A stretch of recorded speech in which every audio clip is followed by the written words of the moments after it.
Love is supposed to be blind, but for Richard Sterling, love was entirely about optics. For 5 long years, he hid his wife, Clara, away like a shameful secret in their sprawling Connecticut mansion. While he ruthlessly climbed the corporate ladder, clinking crystal champagne flutes with Manhattan's elite, she was buried under mountains of laundry, raising their children and mourning her lost dreams. He told her she simply didn't fit in with his high society crowd anymore, convincing her she was nothing more than a frumpy housewife. He thought he had her completely broken and entirely under his control, but Richard made one fatal, catastrophic mistake. He forgot exactly who Clara was before she married him, and at the most exclusive luxury gala of the decade, she was about to remind him, and shock everyone. The master bedroom of the Westport estate smelled of crisp linen and Tom Ford cologne. Richard Sterling stood before the floor-to-ceiling mirror, meticulously adjusting the Windsor knot of his silk tie. At 34, Richard was the youngest senior vice president at the prestigious investment firm of Sterling and Harrison. He was sharp, ambitious, and obsessed with perfection. Behind him, sitting on the edge of the plush, king-sized bed, was his wife, Clara. Clara was 22 when they met, a vibrant, fiercely creative woman with a fire in her eyes and sketchbooks constantly overflowing with designs. Now, at 31, the fire had been smothered by years of isolation and exhaustion. She wore a faded, oversized grey cashmere sweater and comfortable leggings.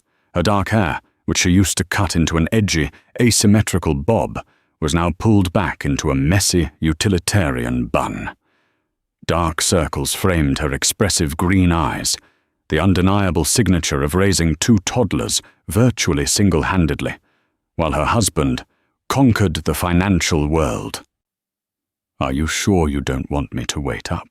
Clara asked, her voice soft, almost hesitant in the cavernous room. "I could make a late dinner. I know these client drinks usually run long." Richard didn't turn around.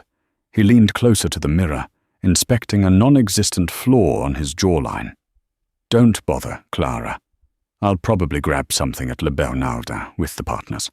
You should just get some sleep. You look tired." The word tired was loaded. It was Richard's polite, passive-aggressive code for unkempt. Clara swallowed the lump forming in her throat. She looked down at her hands. Her nails were short and unpolished, a stark contrast to the manicured, diamond-clad women Richard spent his evenings with. "Richard," Clara began, trying to keep her voice steady. "The Vanguard Summit Gala is next Friday. I saw the calendar notification on the family planner. It's the biggest event of the year for your firm. Spouses are invited, right?" Richard's hands paused on his tie. The silence in the room suddenly felt heavy, suffocating. He slowly turned around, his expression a carefully practiced mask of sympathetic condescension. "Clara, sweetheart," he sighed, walking over and placing a heavy hand on her shoulder. "The Vanguard Gala isn't just a party. It's an aggressive networking battlefield. It's black tie, strictly haute couture, and full of aggressive socialites. It's not your scene anymore." "It used to be my scene," Clara whispered, looking up at him. "Before the kids, before we moved out here. I used to thrive in those environments." Richard offered a tight, patronizing smile. "That was a long time ago. Look at yourself, Clara. When was the last time you even bought a dress? You'd be miserable trying to squeeze into something uncomfortable, surrounded by people you have nothing in common with. Besides, Chloe is going to be my point person for the Rousseau acquisition.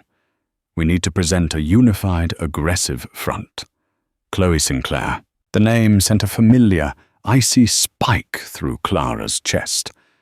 Chloe was a new junior partner at the firm. Young, ruthlessly ambitious, and stunningly glamorous.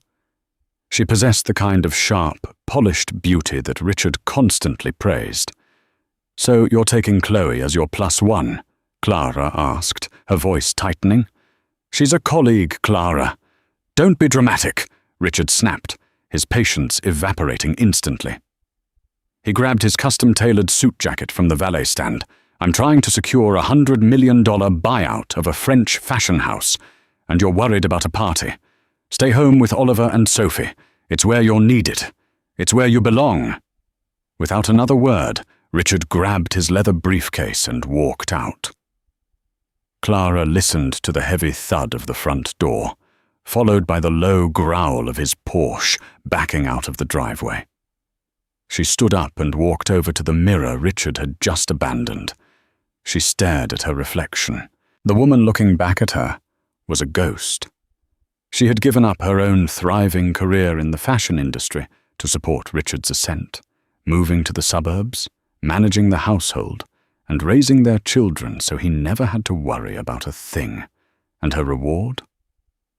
She had become an embarrassment to him, a dirty little secret he kept tucked away in Connecticut so she wouldn't tarnish his pristine, glossy image.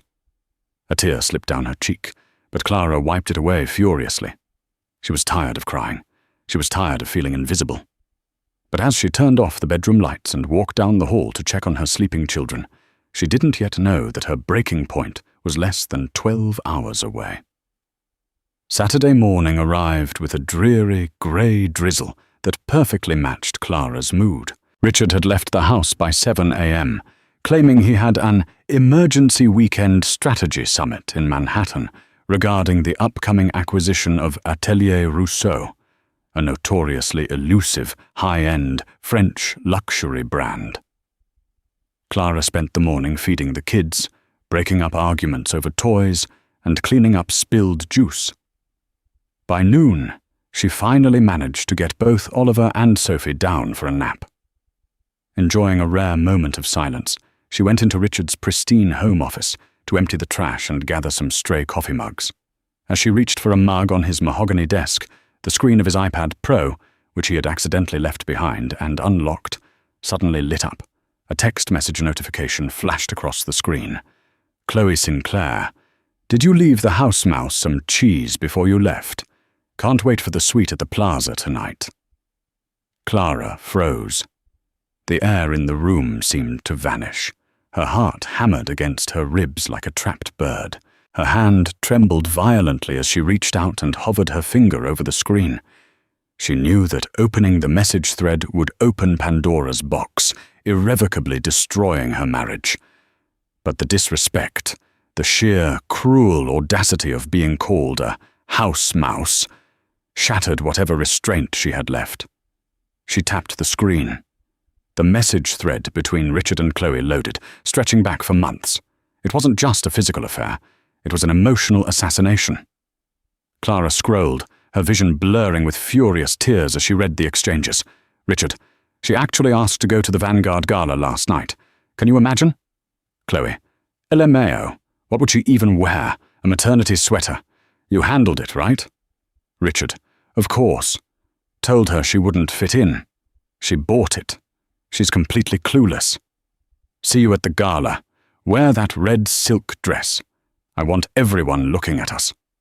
Clara dropped the iPad onto the desk. A strange, eerie calm washed over her. She didn't collapse. She didn't scream. The crushing grief that usually accompanied Richard's cruelty bypassed her heart entirely and settled in her spine, transforming into a rod of cold, unbreakable steel. House mouse, maternity sweater, completely clueless. Clara backed out of the office, closing the door quietly. She walked down the hallway, pulled down the heavy wooden stairs leading to the attic, and climbed up into the dusty, dimly lit space. She walked past the boxes of Christmas decorations and old baby clothes until she reached the far corner. There, hidden under an old tarp, was a heavy vintage steamer trunk. She knelt beside it, input the combination, and popped the brass locks. The smell of old paper, charcoal, and expensive fabric wafted up. Inside were dozens of leather-bound sketchbooks, swatches of the rarest silks from Lyon, and portfolios of technical fashion illustrations.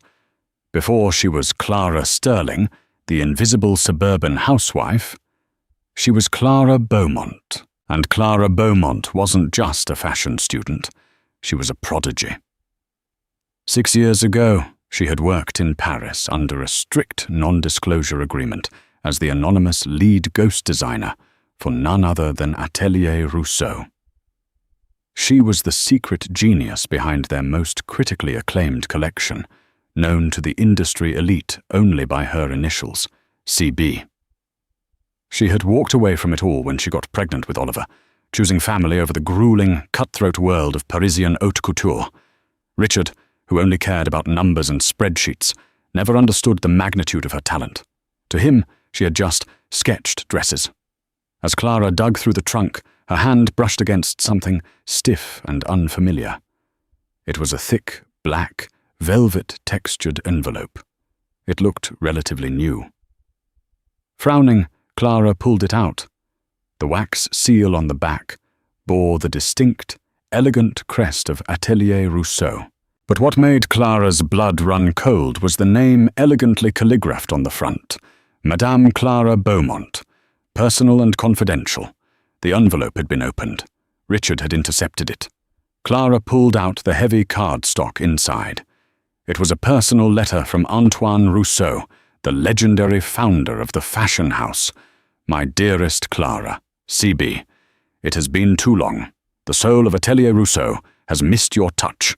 We are currently fending off aggressive acquisition attempts from vulgar American corporate firms like Sterling and Harrison. Before I make any decisions about the future of my legacy, I need to see you. I am officially inviting you to the Vanguard Gala in New York next Friday as my personal, honored VIP guest. I have enclosed an all-access platinum credential. Please say you will come. Yours, Antoine. Clara stared at the letter, her mind racing, piecing the puzzle together.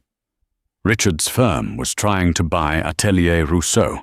Richard was desperate to close the deal to secure his promotion to full partner. Antoine Rousseau, the man holding all the cards, hated Richard's firm and was secretly reaching out to Clara, the very wife Richard was hiding and humiliating, to save his company. And Richard had found the letter, opened it, and hidden it in the attic to prevent Clara from going, likely terrified she would embarrass him or interfere with his business. He had no idea Antoine respected her. He probably thought it was a spam invitation. A slow, dangerous smile crept onto Clara's face. It was a smile she hadn't worn in half a decade. Richard wanted a show. He wanted haute couture. He wanted to parade his glamorous mistress at the most exclusive event of the year while leaving his house mouse in the dark. "All right, Richard," Clara whispered to the empty attic, clutching the platinum VIP pass. "You want high society? You want the genius of Atelier Rousseau? You're going to get it." She didn't shed another tear. She didn't confront him when he came home late on Sunday, smelling faintly of Chloe's perfume. Instead, she spent the next 5 days in absolute, focused silence. She called her mother to arrange a week-long stay for the kids.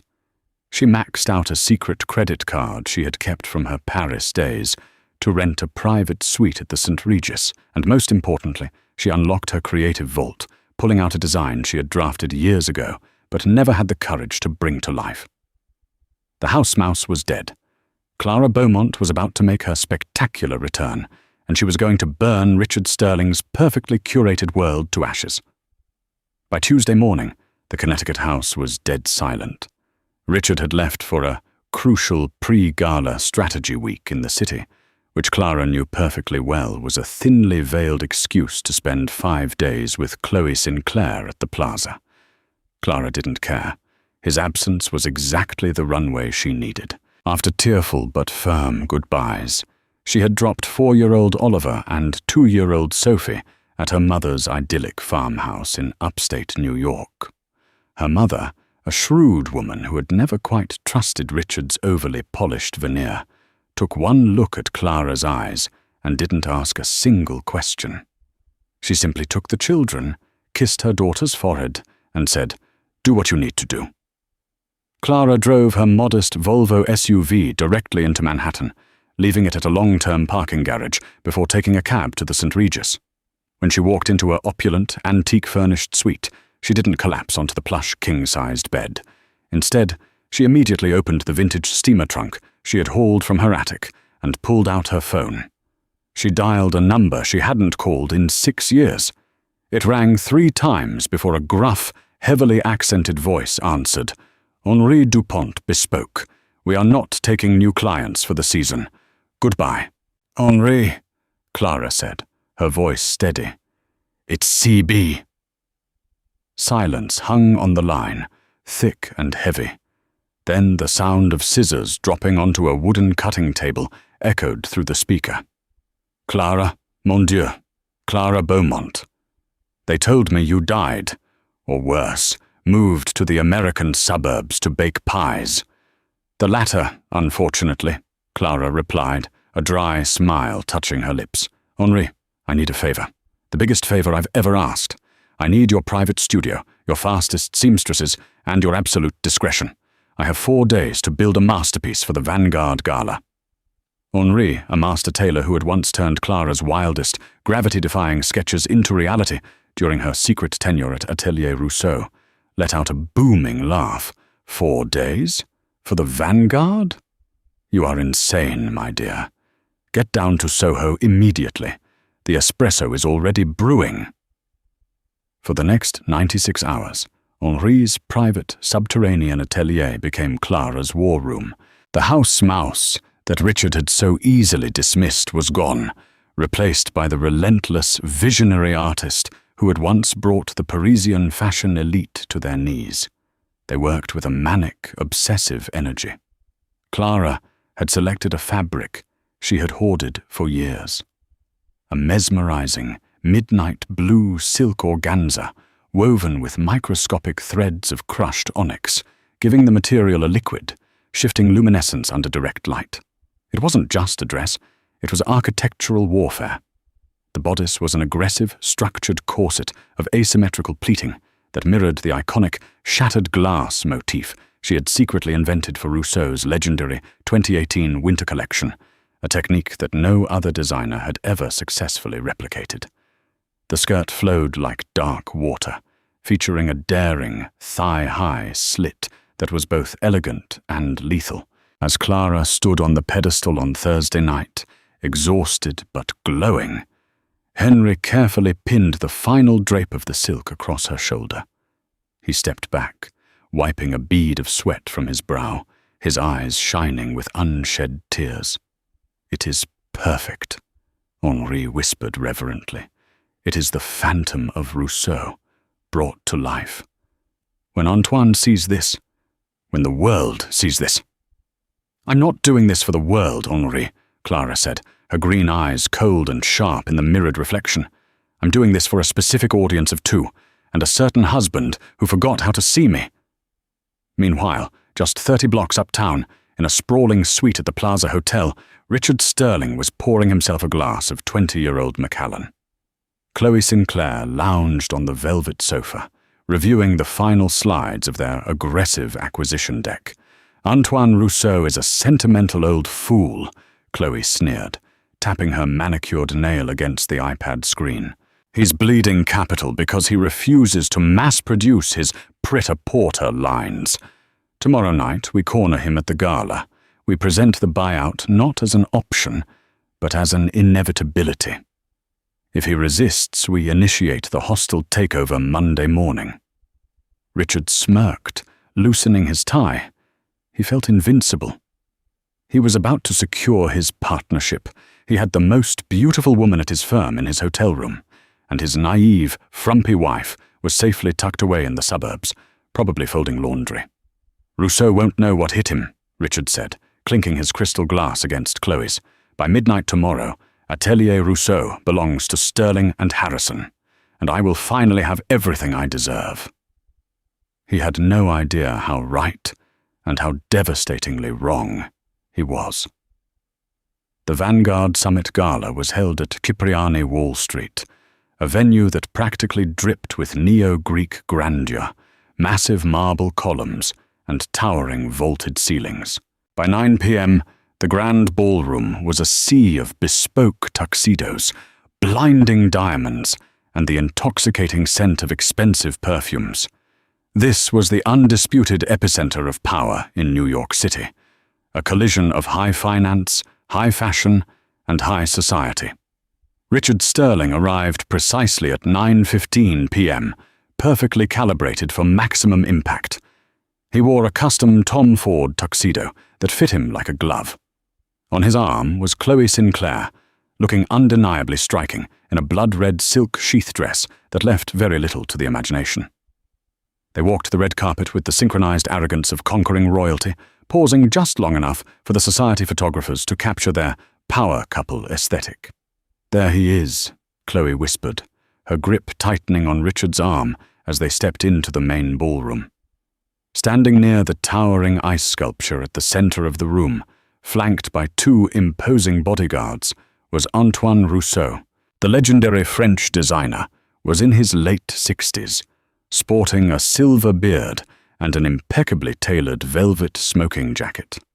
He looked utterly bored, swatting away investment bankers and socialites like pesky mosquitoes. Richard straightened his posture and plastered on his most charming, predatory smile. "Showtime. Let's go put the old man out of his misery." They navigated the crowded room, seamlessly weaving through the elite until they reached Antoine's perimeter. "Monsieur Rousseau," Richard projected, his voice booming with forced familiarity. "Richard Sterling. We spoke briefly via my assistant regarding the Sterling and Harrison proposal. This is my colleague, Chloe Sinclair. We are thrilled you could make it across the Atlantic." Antoine slowly turned his head. His piercing blue eyes lazily dragged up and down Richard's pristine tuxedo, then flicked dismissively to Chloe's red dress. It was a look of pure, unadulterated boredom. "Mr. Sterling," Antoine said, his French accent thick and unapologetic, "your firm has been quite relentless, sending proposals like junk mail. I believe I have made my stance clear. My house is not for sale to corporate butchers." Chloe stepped forward, flashing a brilliant, calculating smile. "Monsieur Rousseau, with respect, the market data suggests your house needs our infrastructure to survive the next quarter. We are offering a lifeline." "You are offering a noose, mademoiselle," Antoine replied coldly, turning his back slightly. "Now, if you will excuse me, I am waiting for an honored guest, someone with actual talent, rather than a spreadsheet." Richard's jaw tightened. The humiliation stung, but he maintained his composure. Let the old man play hard to get, he thought. By Monday, we'll rip the company from his cold, dead hands. He opened his mouth to deliver a sharp retort, but the words died in his throat. A sudden, strange hush was falling over the grand entrance of Cipriani. It started as a ripple and quickly turned into a tidal wave of silence, broken only by the frantic, rapid-fire click-click-click of 24 camera shutters going off simultaneously. Heads were turning. Conversations were dying mid-sentence. Even the string quartet playing softly in the corner seemed to falter. Richard frowned, craning his neck to see over the crowd. "What's going on? Did the mayor arrive?" "I don't know," Chloe muttered, standing on her tiptoes. "Whoever it is, the fashion editors are losing their minds." Isabella Ricci, the notoriously ruthless editor-in-chief of Haute magazine, was standing 10 feet away. Richard watched as Isabella actually dropped her champagne flute onto the marble floor, her jaw unhinged, her eyes wide behind her signature dark glasses. "It can't be," Isabella gasped, gripping the arm of her assistant. "Is that the shattered glass pleating? My God, who is she?" The crowd naturally parted, forming an aisle of awe and intense curiosity. And then Richard saw her. She paused at the top of the grand marble staircase, bathed in the soft golden light of the chandeliers. The midnight blue silk organza seemed to move with a life of its own, capturing the light and throwing it back as liquid onyx. The structural bodice was a masterclass in avant-garde design, framing her porcelain shoulders and collarbone with aggressive, breathtaking elegance. Her dark hair, usually hidden in a frumpy bun, was now a sleek, razor-sharp bob that framed her face flawlessly. A single, flawless diamond choker, alone from Henri's personal vault, rested at her throat. She looked like a dark queen descending to claim her throne. She looked terrifying, beautiful, and completely untouchable. Richard's breath hitched, his brain short-circuited. He stared at the mysterious woman, a sudden, violent sense of familiarity hitting him like a physical blow to the stomach. "Good Lord," Chloe whispered venomously beside him, entirely unaware of Richard's internal collapse. "Who does she think she is? Look at that dress. It's too much. It's trying too hard." But Richard couldn't hear Chloe. The blood was rushing in his ears. His eyes tracked the woman as she began to descend the stairs, her movements fluid and utterly confident. He recognized the shape of her eyes. He recognized the tilt of her chin. It couldn't be. It was mathematically, logically, and fundamentally impossible. "Clara," Richard whispered, the name tasting like ash on his tongue. The woman reached the bottom of the stairs. The heavy hitters of New York's high society were practically tripping over themselves to clear a path for her.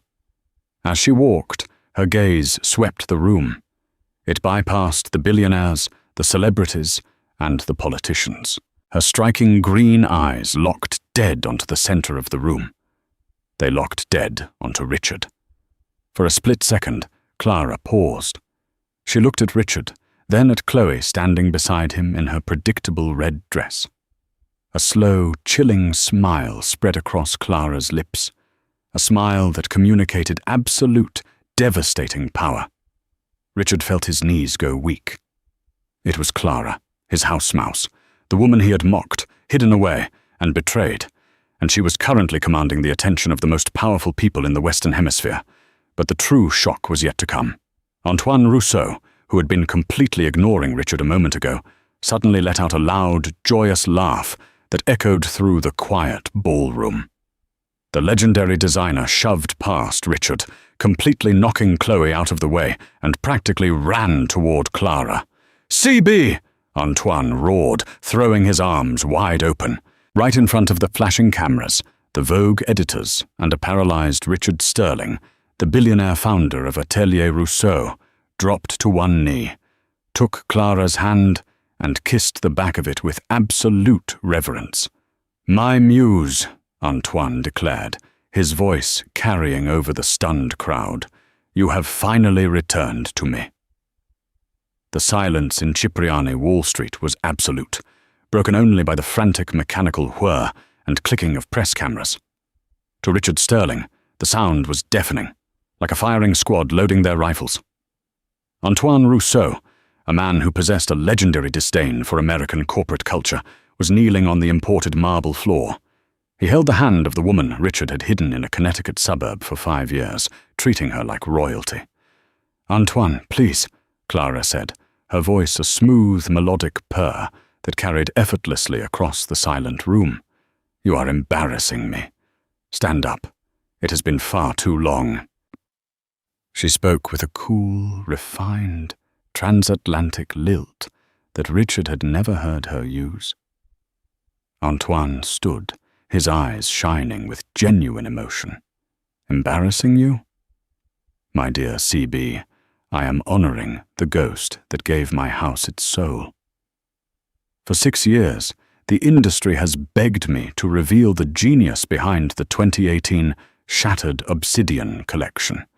And now here you are, wearing the very evolution of that masterpiece." A collective gasp rippled through the crowd. Isabella Ricci, the editor-in-chief of Haute magazine, nearly dropped her phone. The 2018 Rousseau collection was practically holy scripture in the fashion world. The identity of its lead designer, known only as CB, was one of the industry's most fiercely guarded secrets. Richard felt his chest tighten, panic constricting his lungs. His brain aggressively rejected the reality unfolding before him. CB Clara Beaumont. No, she's just a mother. She folds my shirts. She cries when I raise my voice. Beside him, Chloe Sinclair was turning a sickly shade of pale. The arrogant smirk had completely melted off her face, replaced by a look of sheer, unadulterated terror. She looked from Clara's devastatingly intricate midnight blue gown to her own mass-produced red silk dress, suddenly realizing she looked incredibly cheap by comparison. "Richard," Chloe hissed, her perfectly manicured nails digging into his tuxedo jacket. "Richard, do something! That's your wife! What is she doing? She's ruining the acquisition!" Driven by blind ego and the desperate need to regain control, Richard shoved past a group of stunned investment bankers and marched directly into the center of the room. "Clara!" Richard barked, his voice sharp and authoritative, attempting to use the same tone he used to scold her about household chores. "What is the meaning of this? Why are you here? You told me you were upstate with your mother." Clara slowly turned her head. The warmth in her eyes as she looked at Antoine vanished instantly, replaced by a glacial, predatory calm as she locked eyes with her husband. "I am attending a gala, Richard," Clara replied, her voice dangerously quiet, but amplified by the sheer silence of the room. "I was explicitly invited as a VIP guest." "Were you?" Richard flushed crimson, his authority crumbling in front of New York's elite. "Don't play games with me, Clara. You're confused. You don't belong here. This is a high-level corporate event, not one of your little suburban book clubs. Let's go. Now." He reached out, grabbing her wrist with a harsh, bruising grip. Before Clara could pull away, a heavy, silver-topped cane slammed down hard onto Richard's knuckles. Richard yelped, releasing Clara immediately.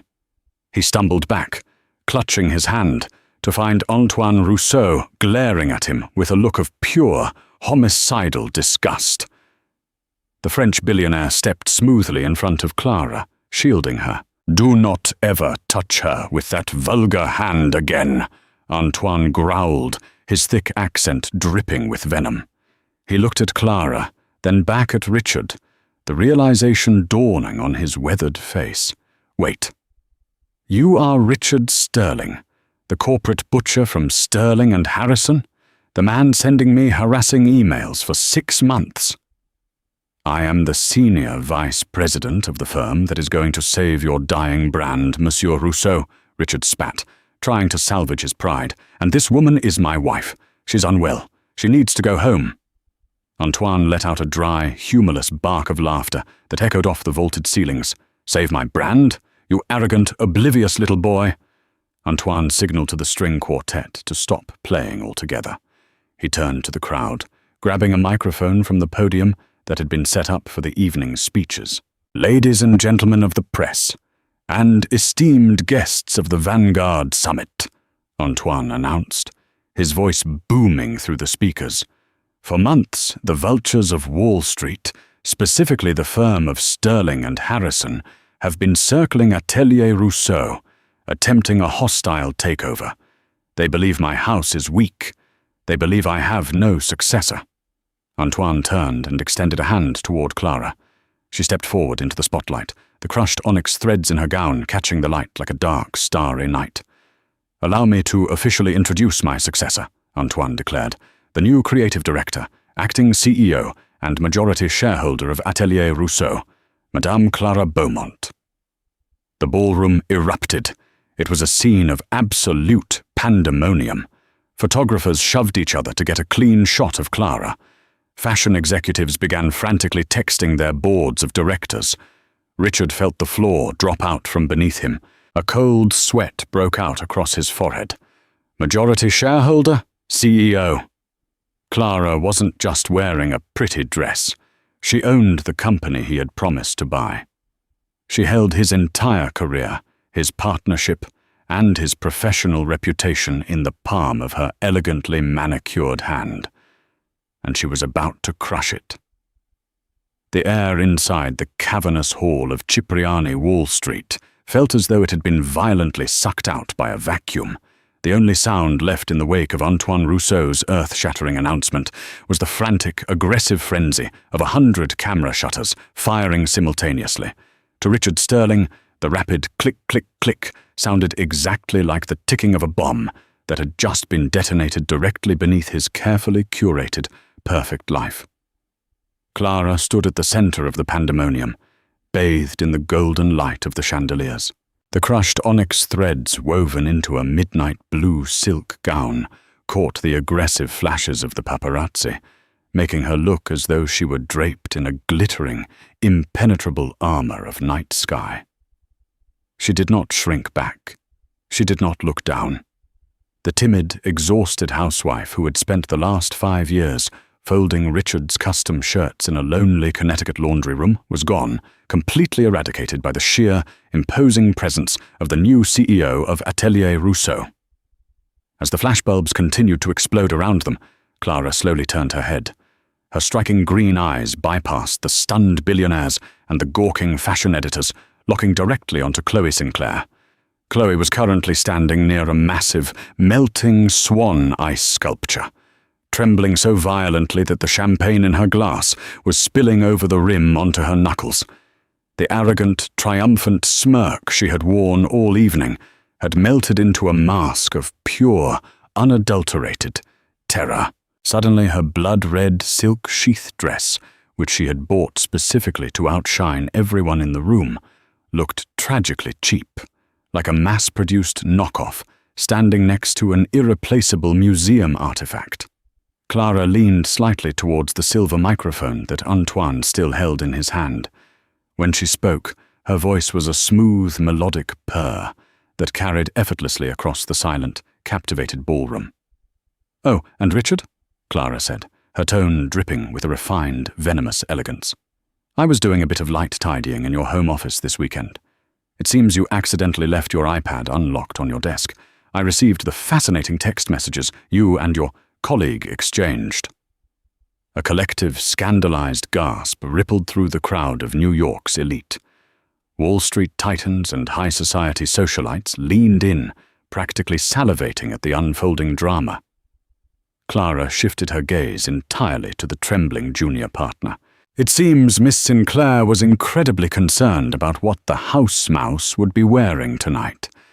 I believe the exact phrase used was that I would likely show up in a maternity sweater and humiliate you. Clara took a deliberate, agonizingly slow step forward. She gestured elegantly to her bespoke, gravity-defying silk gown, a masterful architectural creation that would undoubtedly be plastered on the cover of Vogue by Monday morning. The asymmetrical pleating caught the light, showcasing the legendary genius of the CB moniker. "Tell me, Chloe," Clara asked, her voice echoing off the vaulted marble ceilings, "does this look like a maternity sweater to you?" The sheer, brutal public humiliation was executed with the precision of a surgeon's scalpel. Several prominent women in the crowd, including the notoriously terrifying Isabella Ricci, actually laughed aloud. It wasn't a polite laugh. It was a cruel, mocking sound. Isabella lowered her dark sunglasses, her eyes scanning Chloe's now inadequate red dress with completely unfiltered pity and disdain. Chloe's face turned the color of a bruised plum. She covered her mouth with a manicured hand, fighting back tears of absolute mortification. Unable to withstand the crushing weight of 100 mocking stares, she physically backed away from Richard, treating him as if he were suddenly radioactive. "Clara, stop," Richard pleaded, his voice cracking loudly in the quiet room. His aggressive corporate facade had completely evaporated, leaving behind a terrified, desperate, and remarkably small man. Sweat beaded on his forehead, ruining his expensive Tom Ford styling. "Please, let's just talk about this privately. Come with me to the coat check. Don't do this here, in front of everyone." "You lost the right to private conversations the moment you brought your mistress into the negotiation room, Richard," Clara replied, her voice devoid of even a single ounce of sympathy. She looked at him as if he were a stain on the marble floor. "You spent 5 years telling me I was invisible. You gaslit me into believing I was nothing more than a frumpy burden. You told me to my face that I didn't fit in with your high society crowd." Clara looked out over the sea of hedge fund managers, politicians, and fashion icons who were hanging on to her every single word, entirely captivated by her command of the room. "You were right, Richard," Clara said, her green eyes flashing with absolute, devastating triumph. "I don't fit in with your crowd. I outrank them." "Sterling!" A thunderous, gravelly voice roared from the back of the VIP section, cutting through the murmurs of the crowd like a heavy broadsword. The crowd parted instantly, practically tripping over themselves to clear a path. Arthur Harrison, the ruthless 70-year-old CEO and founding partner of Sterling and Harrison, marched forward. His face was a mask of pure, unrestrained fury, the veins in his neck bulging against his starched white collar. He was flanked by 2 other senior partners, all of whom looked ready to commit a public execution.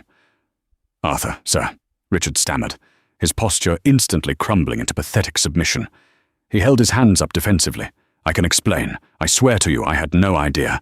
This is just a domestic misunderstanding that has gotten slightly out of hand." "A domestic misunderstanding?"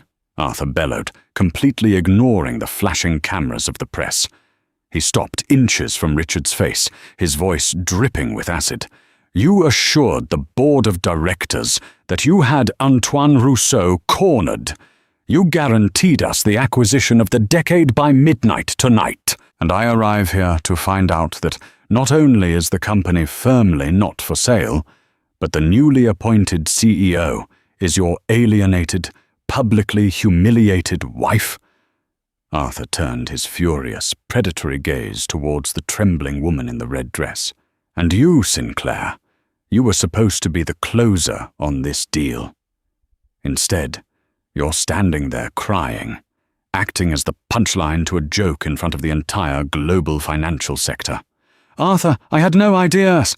Chloe shrieked, tears finally spilling over her cheeks and ruining her perfectly applied mascara.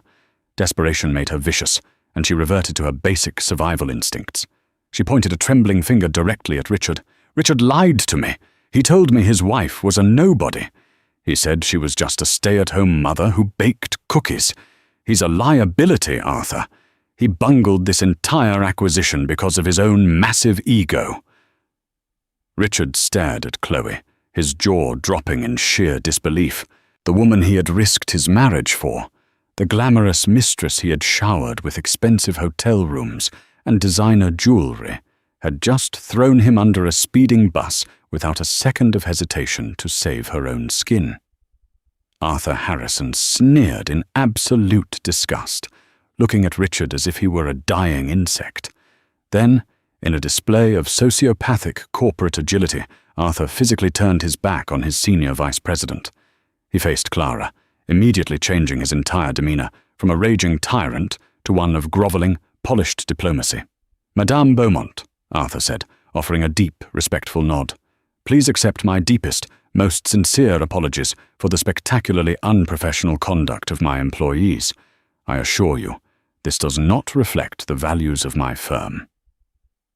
Sterling and Harrison still highly values the infrastructure of Atelier Rousseau. Perhaps we could schedule a private, catered lunch on Monday to discuss a new, more equitable and highly profitable partnership. Clara looked at the billionaire CEO. She didn't flinch. She didn't smile. She simply adjusted the flawless diamond choker resting at her throat. "Mr. Harrison," Clara said smoothly, her voice ringing out like a crystal bell, "Atelier Rousseau will never do business with your firm in a creative capacity. However, as the new majority shareholder, I will be overseeing a massive influx of international capital. I might consider keeping my new company's hundreds of millions of dollars in corporate accounts at your bank, but only under one strict, non-negotiable condition." Arthur's eyes lit up with greedy, immediate desperation. He would sell his own grandmother for the Rousseau accounts. "Name it, Madame Beaumont. Absolutely anything you desire." Clara locked eyes with Richard. She looked at the man who had broken her heart, shattered her confidence, and left her to wither in the dark while he paraded around Manhattan. "Richard Sterling is fired," Clara demanded, her voice echoing with finality, "effective immediately, stripped of his severance package, stripped of his stock options, and blacklisted from any financial institution that wishes to do business with Rousseau." Richard gasped, stumbling backward as if he had been physically struck in the chest with a sledgehammer. "Clara, you can't! It's my life. I built that firm. We have children." "Consider it done," Arthur Harrison said, without a microsecond of hesitation, not even looking at Richard.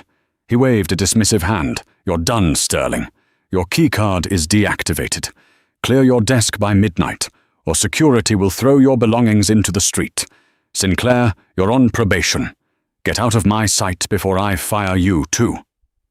Richard's knees finally buckled. He collapsed onto the cold marble floor of Cipriani. His bespoke suit suddenly felt like a straitjacket, suffocating him. He had lost absolutely everything. His marriage, his massive six-figure salary, his prestigious reputation, and his entire future, all meticulously dismantled and destroyed in less than 10 minutes. The crowd began to murmur loudly, pointing and whispering, ruthlessly watching the former golden boy of Wall Street weep openly on the floor. Clara didn't offer him a final glance. The invisible woman was dead. She turned her back on the wreckage of her husband, taking Antoine Rousseau's graciously offered arm. Together, they walked toward the exclusive VIP dining area, a phalanx of heavy security guards instantly forming a protective, impenetrable barrier around them, leaving Richard Sterling completely alone in the devastating, humiliating ruins of his own making. Monday morning brought a harsh, unforgiving sunlight that cut through the cheap, unwashed blinds of a dilapidated motel room in Queens. Richard Sterling sat on the edge of a sagging, floral print mattress, staring at the blank screen of his phone.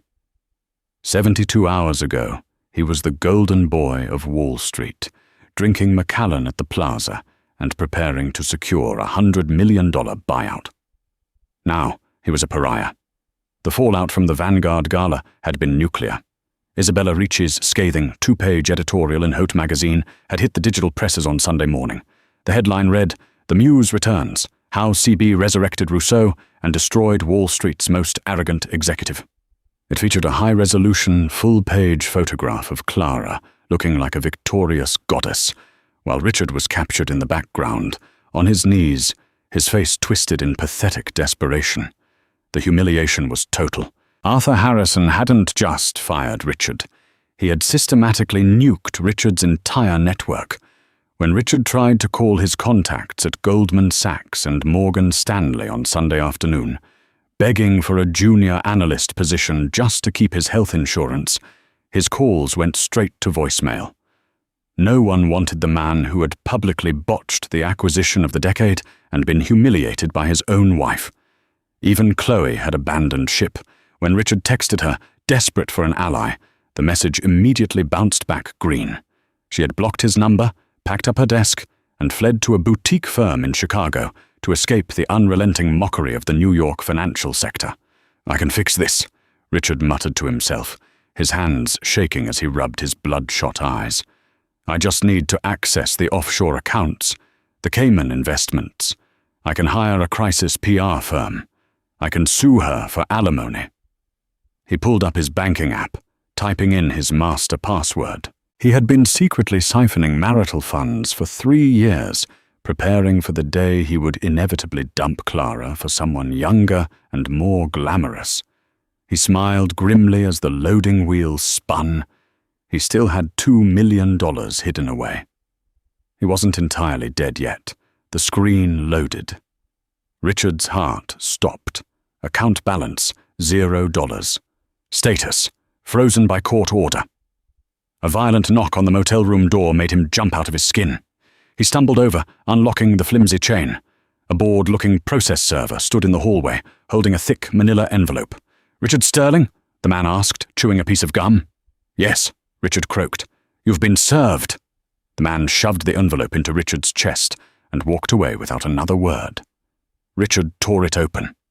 It was a massive stack of legal documents filed by the monstrously expensive, cutthroat divorce attorneys at Kirkland and Ellis. Clara wasn't just divorcing him.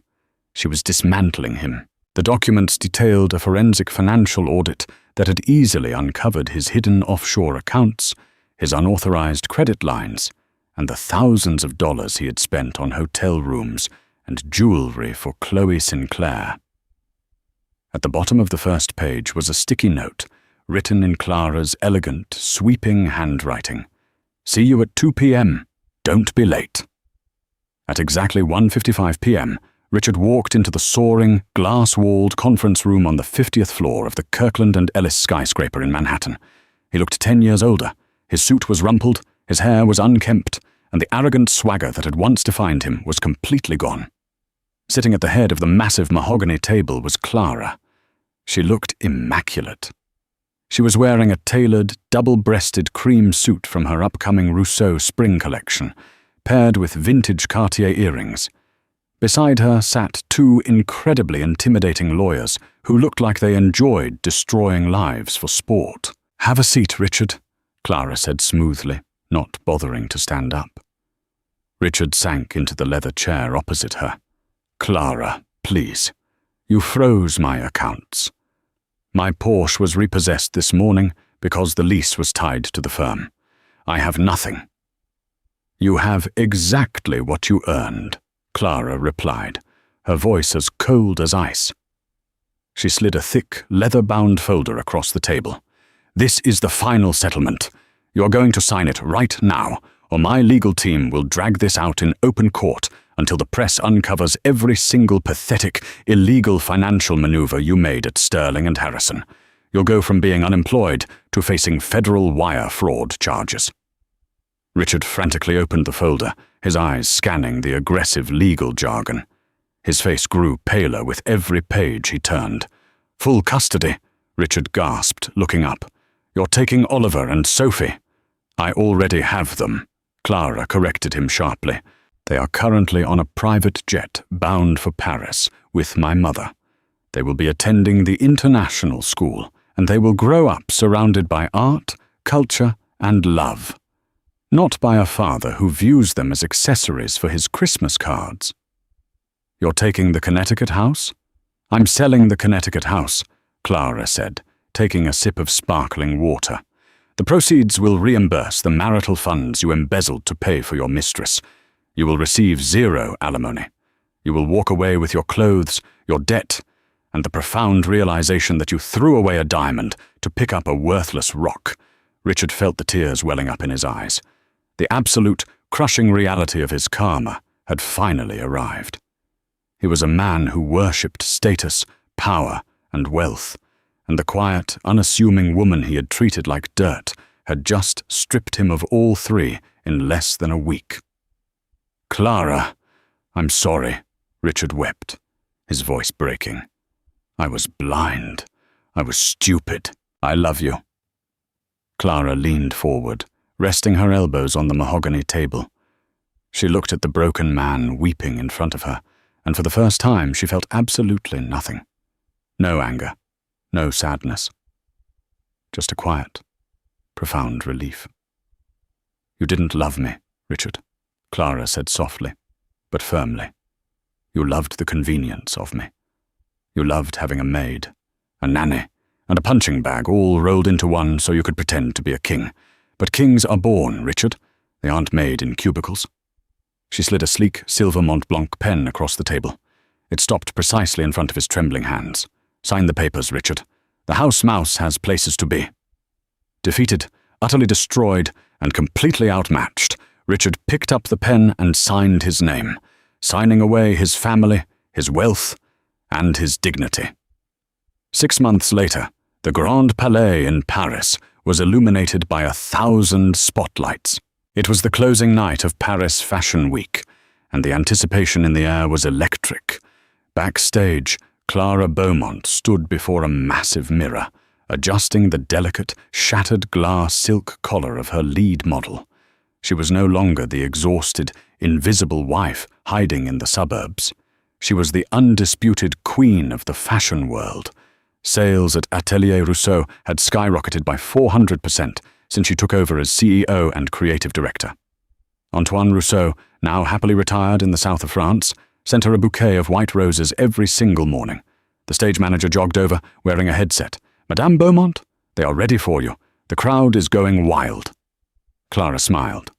She thought briefly of Richard, who, according to her lawyers, was currently working as a mid-level shift manager at a retail electronics store in New Jersey, desperately trying to pay off his massive legal debts while living in a cramped studio apartment. The karma had been absolute, but Richard was the past. Clara stepped out from behind the velvet curtain, the blinding flashes of the Parisian paparazzi washing over her as the crowd erupted into a deafening standing ovation. She walked down the runway, not as a shadow, but as a brilliant, unstoppable force of nature.